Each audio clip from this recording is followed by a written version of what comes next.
provide you with the lowest per GB rates, night or day. SLT 4G, driving you ever forward. Making headlines for First at 9. 3 isn't enough.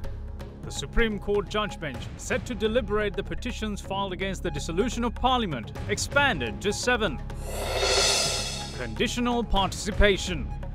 The governing party expects a statement from Speaker Karu Jayasuriya pledging adherence to parliamentary norms and constitution at tomorrow's session. Divisive celebration. The police thwart an attempted celebration of LTT terrorist leader Velupillai Prabhakaran.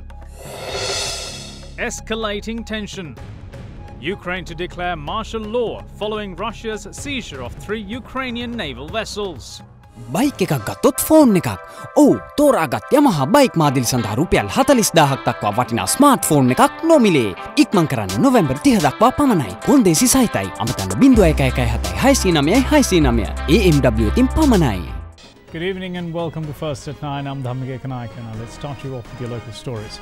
President Maithripala Sirisena stresses the importance of ascertaining the capabilities of fellow co-workers in a professional environment. The head of state ventured his thoughts on the topic while addressing the inaugural session of the Conference of Officers of Tri-Forces and Senior Non-Commissioned Officers held at Attidia this morning. The president also highlighted communication as a key component when serving for the nation. The Conference for Officers of Tri-Forces and Senior Non-Commissioned Officers was held under the theme The Professional Duty of the Commissioned Officers of Tri-Forces and Senior Non-Commissioned Officers Facing Challenges. The event was held under the auspices of President Maithripala Sirisena today. It is natural to see issues arising between people, whether they are military officials, state employees or members of the general public. Whatever the field, you might be engaged in issues faced by you are the same.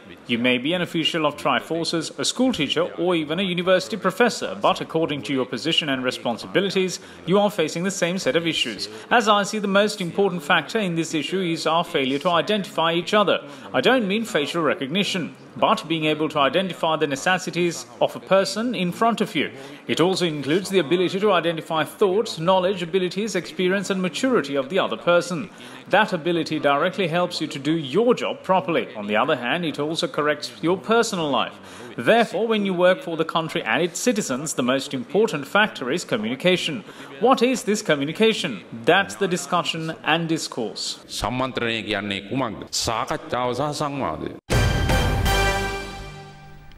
Now, Chief Justice Nalin Pereira today appointed a 7-member judge bench to hear the petitions filed against President Maithripala Sirisena's proclamation to dissolve the Parliament. The case pertaining to these petitions is scheduled to be taken up at the Supreme Court on the 4th, 5th and 6th of next month. 13 petitions were filed at the Supreme Court on the 12th of this month against the dissolution of Parliament, claiming that President Maithripala Sirisena's declaration is unconstitutional. Petitioners requested an interim order nullifying President Sirisena's Gazette notification pertaining to the dissolution of Parliament. However, a group including Minister Udaya Gammanpila, Professor G.L. Piris, Attorney-at-Law Premanath Sidolawatta and Dr. Channa Jayasumana submitted intervening petitions at the Supreme Court, claiming that the declaration by the head of state is in fact constitutional. Following 2 days of examination, the 3-member judge bench, which included the Chief Justice, issued an interim order which temporarily suspended the President's Gazette notification until 7th of December. Intervening petitioners meanwhile requested a judge bench which consisted of 5 members or more. It is in this backdrop that Chief Justice Nalin Pereira today appointed a 7-member judge bench to hear the petitions. They will be heard from 4th of December onwards by the bench, which includes Chief Justice Nalin Pereira and Justices Buanika Alubihare, Sisira Diabru, Priyantha Jayawardena, Prasanna Jayawardena, Vijit Malalgoda as well as Murdu Fernando.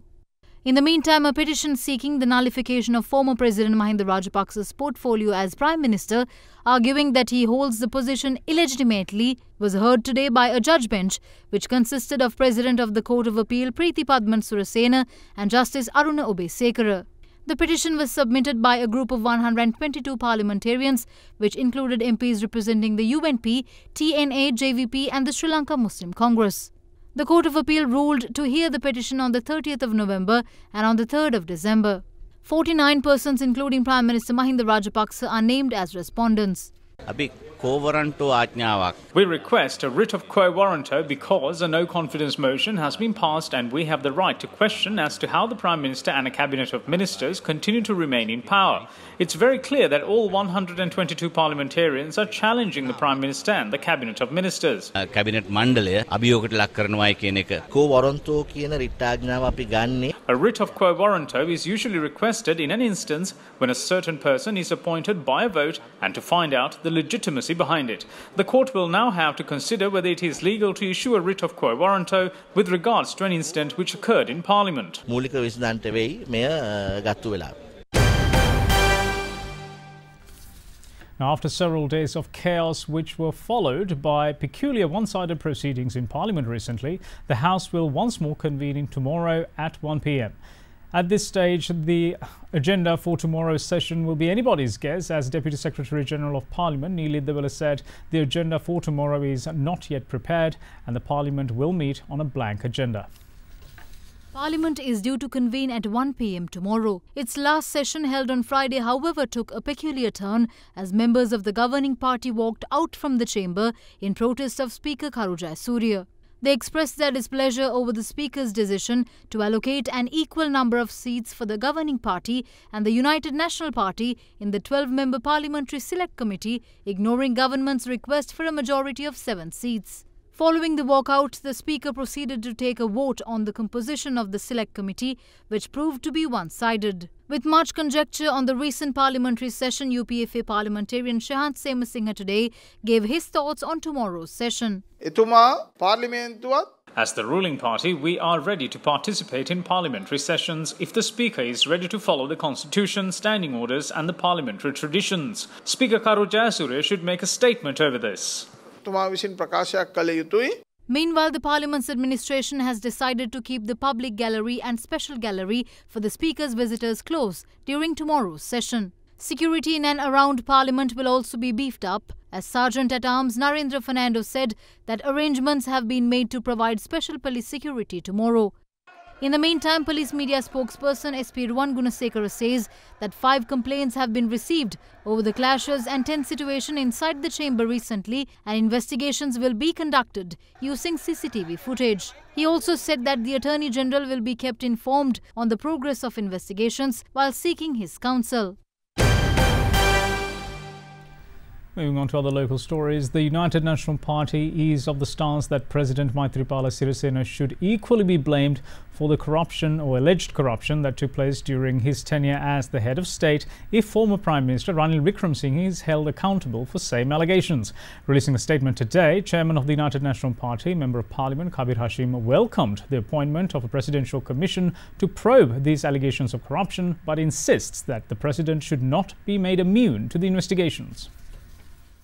Issuing a statement today, Chairman of the United National Party MP Kabir Hashim states that the government that operated during the past 3.5 years was not in any way a Ranil Wickremesinghe government. He goes on to say that President Sirisena was not only the head of state but also the head of the government, and that all decisions were made by a cabinet chaired by the President. The UNP chairman further says that being the president of the former government, he is equally responsible for the corruption that occurred during the past 3.5 years. While welcoming the appointment of a presidential commission to probe corruption that took place during the tenure of the former government, the parliamentarian insists that the president should not be made immune to the investigation. The UNP chairman also views the president's declaration on never appointing Ranil Wickremesinghe as the premier, even if he commands the parliament majority, as a blatant violation of the fundamentals of parliamentary democracy. Meanwhile, during a media briefing held at the Temple Trees last night, UNP MP Dr. Harsha De Silva said that the UNP is ready to face any election but in a constitutionally appropriate way. The fake Prime Minister makes an address to the nation and says this is only a temporary government. We only are here until the general elections are called. So please support me in that endeavour. We never heard this before. President Maithripala Sirisena never told us this. When he illegally removed Ranil Wickremesinghe from the post of Prime Minister, we were told he installed Mahinda Rajapaksa as the Prime Minister. He said that is good for the country and that he will continue to be as a Prime Minister. To us, it seems that something radically has gone wrong in the equation. Mr. Rajapaksa realizes that he has no way to get a majority in the House. So therefore, he has no option but at some point to leave. We have no problem in facing any election. However, any election must be held in a constitutionally appropriate manner. So once the status quo ante as of October 26 is re-established and a legitimate government, a constitutional government is in place, then the UNF is willing to consider the views of all other parties in Parliament. And based on an agreement collectively, we are willing to face an election. In the meantime, several other media briefings were held at the Temple Trace today as well. File a case about the bond scam without just making comment. The police department has been under the purview of the president for the past month. He can also file a case against the assassination plot and take necessary action. If the IGP is found at fault, remove him from the position. We conducted a fair inquiry. Those voice recordings never revealed a plot to assassinate the president or the former defense secretary. It's been a month since the president took over the Ministry of Law and Order. They should reveal it if there was any such plot. I was also accused yesterday with regards to this incident. The man who accused me is contesting from the SLPP. This is the beginning of the conspiracy of appointing a prime minister. A Maitri government was our slogan for the 2015 election. Maitri as the president and Ranil Wickremesinghe as the prime minister. It wasn't a government of Ranil Wickremesinghe but a government of Maitri and Ranil. Appoint a commission to investigate corruption under the Maitri-Ranil government. He shouldn't wash his hands off blaming Ranil Wickremesinghe. Meanwhile, the Satyagraha campaign launched at the Vihara Mahadevi Park in Colombo was held for a 6th consecutive day today. Today, we are fighting to restore democracy. We are telling the president to restore the status which was prevailing on October 26. We are gathered here not to support any individual, not to support any political party, not to bring anybody into power. We are gathered here in the name of Mother Sri Lanka to protect democracy. We will keep on fighting until and unless we reach the final target, which is restoration of the conditions which prevailed before October 26. Former Prime Minister Ranil Wickremesinghe too joined the campaign this evening.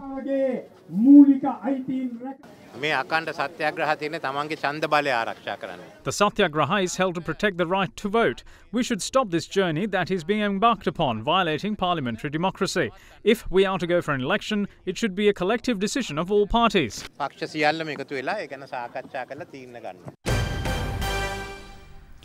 United National Party's parliamentary group meeting is currently being held at the Temple Trees. General Secretary of the party, MP Akhil Viraj Karyavasam, said to Ada Derana that Minister of Tourism and Wildlife Vasantha Senanayake is participating in the group meeting. Senanayake's participation in the meeting comes in a backdrop where he had pledged his support to the governing party.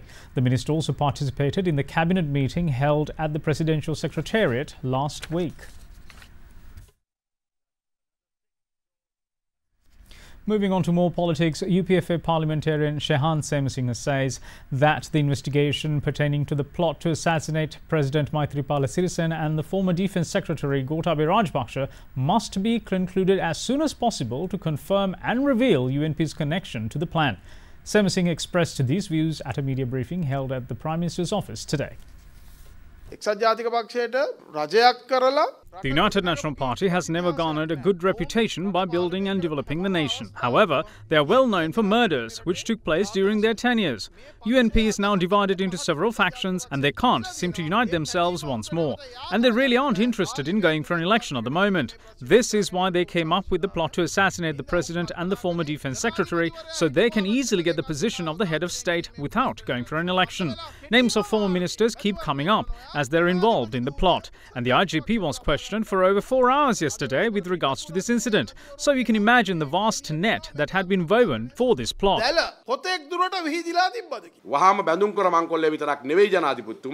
President, we'd like to emphasize that Ranil Wickremesinghe and his gang is behind the central bank bond scam as well as selling off national assets such as the Mattala Airport and the Hambantota Port. So we ask you to take immediate action against all of them. IGP was questioned with regards to the plot to assassinate the President and the former Defence Secretary because it has been revealed that he had sanctioned the issuance of 2 sniper rifles to DIG Nalaka Silva from the Terror Investigation Unit. It is only now that investigations are being conducted properly. There are bigger brains behind this plot. Former Defence Secretary Gotabaya Rajapaksa is critical of what he calls the hastily implemented 19th Amendment to the Constitution by the previous regime, saying that it led to a constitutional crisis in the country. Now, the former Defence Secretary expressed these views in response to media questions following a religious event held in Ahungala today. The main reason for today's confusion is the previous government's decision to come up with the 19th Amendment to the Constitution. They brought these amendments not for the country but for their personal gains. They first wanted not to let Mahinda Rajapaksa contest in an election. Then they didn't want either myself or Basil Rajapaksa to contest in an election. And in haste, they also brought in an amendment which didn't allow the parliament to be dissolved until 4.5 years are passed. But even that, they did not do it right. The President should have the right to dissolve a government which is corrupted and let the public decide on a next government. Public should have the supreme power to make that decision.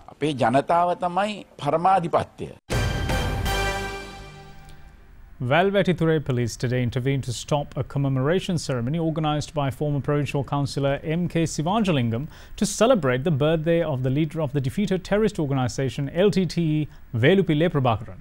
According to the police, Sivajalingam had been instructed not to conduct any such commemorations. Former Provincial Council member M.K. Sivajalingam had organised a ceremony today to celebrate the birthday of the leader of the LTTE, Velupille Prabhakaran. Velvetithure police today intervened to stop the commemoration ceremony and removed former PC member Sivajalingam and a group of people.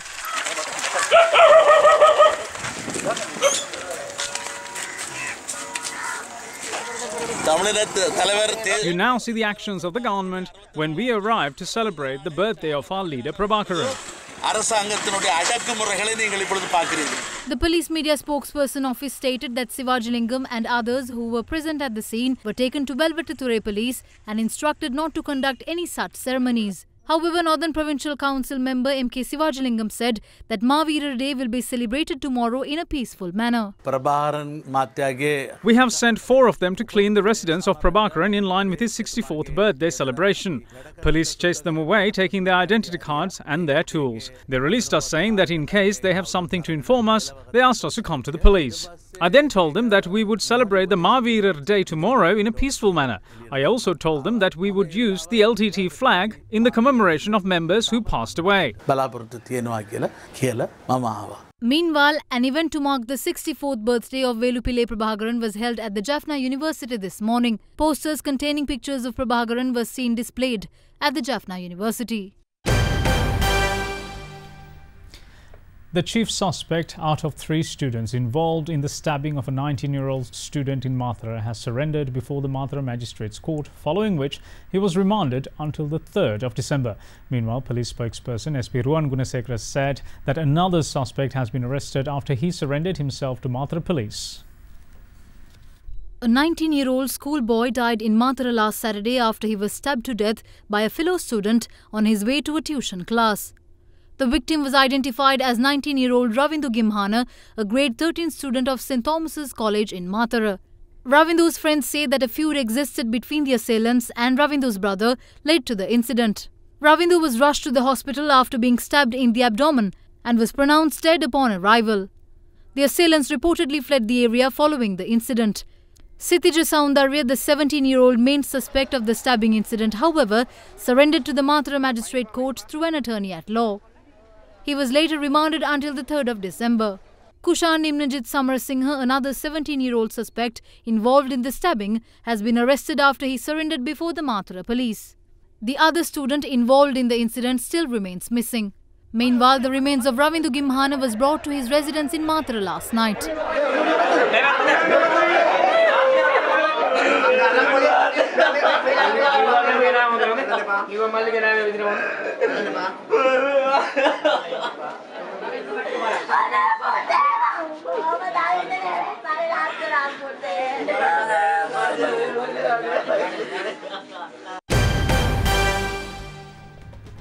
Now we got international news coming up on the other side of this break. Stay tuned.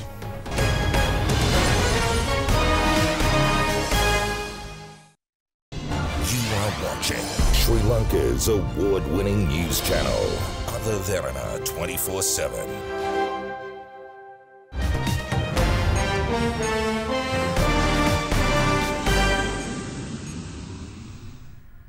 Welcome back. You're watching First at 9. Now, Ukraine's President Petro Poroshenko will propose the parliament to declare martial law in the country after the Russian military attacked and seized 3 Ukrainian Navy ships in the Black Sea. The incident in waters off Crimean Peninsula marks a major escalation of tension between the two countries.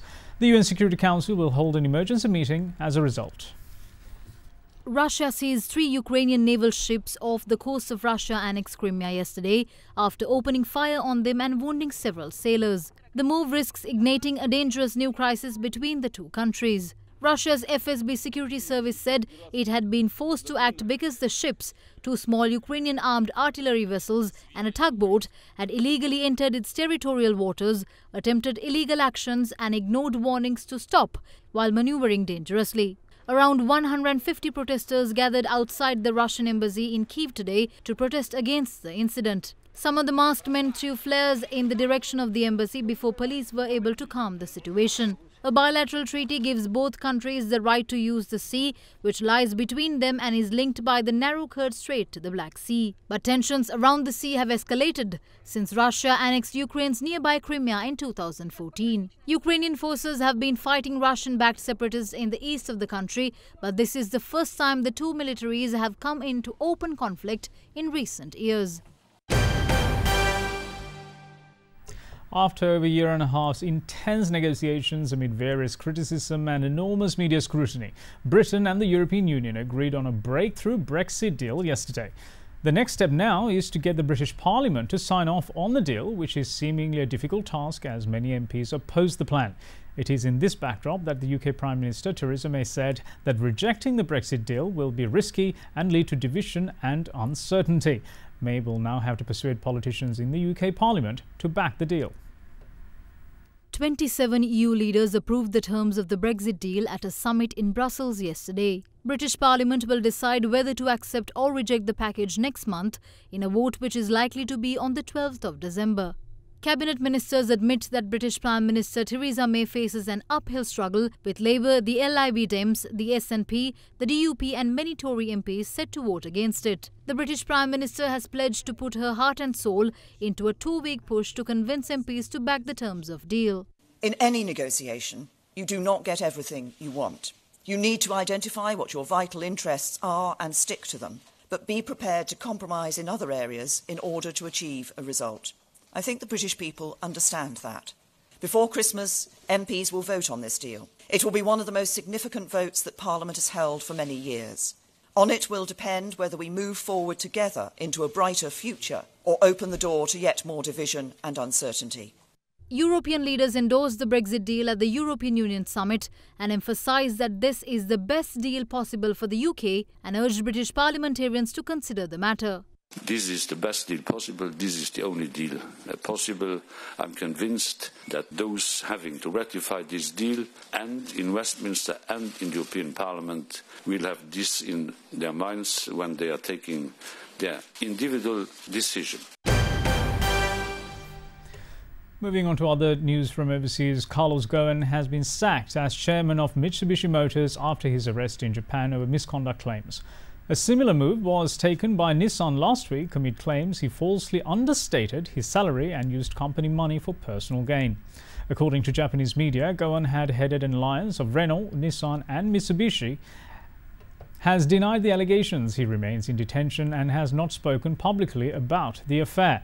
64-year-old Brazil-born Carlos Cohen was the architect of the Renault-Nissan alliance and brought Mitsubishi on board in 2016. He was credited with helping to stabilize the company after it was rocked by a scandal in 2016 involving overstating fuel efficiency of some Mitsubishi cars.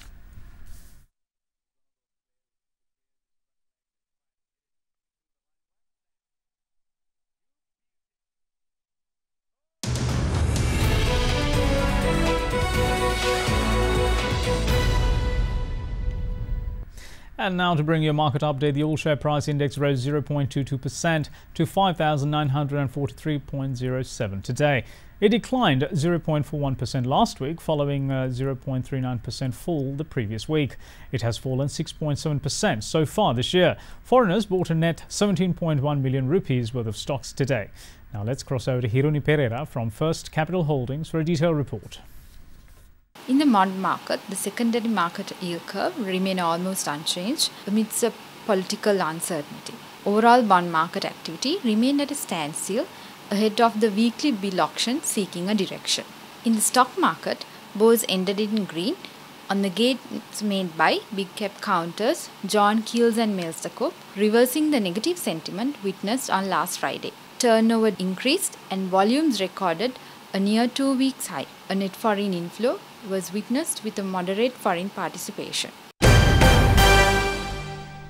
To bring you a currency update, the Sri Lankan rupee hit a record low for a fourth straight session today as investors dumped currency-denominated assets following a credit rating downgrade and a delay in an IMF loan discussion in the wake of a political crisis. The rupee ended at 180 rupees and 20 to 40 cents per dollar, compared with 179 rupees and 90 cents to 180 rupees and 40 cents the previous session. It has weakened more than 17.3% so far this year. Now let's take a look at how the Sri Lankan rupee traded against other currencies during the day.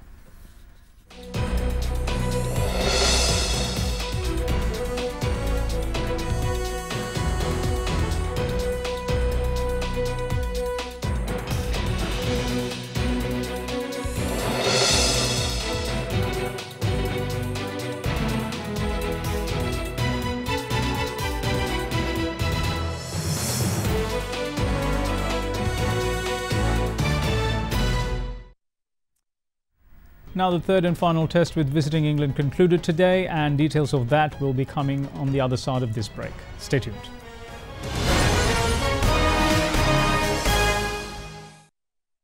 You are watching Sri Lanka's premier news channel, Derana 24/7. Now moving on to your weather forecast, temperatures are to vary between 19 to 29 degrees Celsius tomorrow, with the highest temperature expected in the districts of Matara and Puttlam. Showers or thunder showers can be expected in most parts of the island, with fairly heavy falls of about 75 millimeters expected in the Sabaragamuwa and central provinces, as well as in Galle and Matara districts. Misty conditions will also prevail in some areas, especially in central, Sabaragamuwa, western, south and north central provinces during the mornings.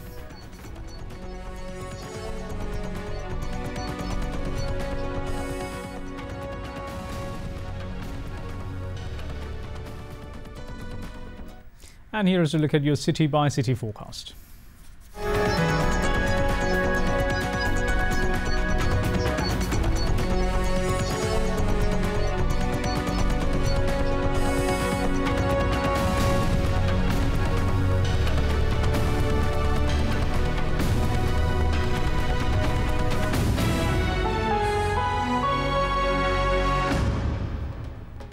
And that's it from all of us here at First at 9. But before we go, we're going to take you to Arugam Bay, which is home to a famed point break regarded by many as the best surf spot in the country. The Arugam Bay Surf Beach is located 314 kilometers from Colombo and 2.5 kilometers south of the small town of Pottuville in Ampara district, which belongs to the dry zone along the southeast coast of Sri Lanka. Thanks for watching. Bye-bye.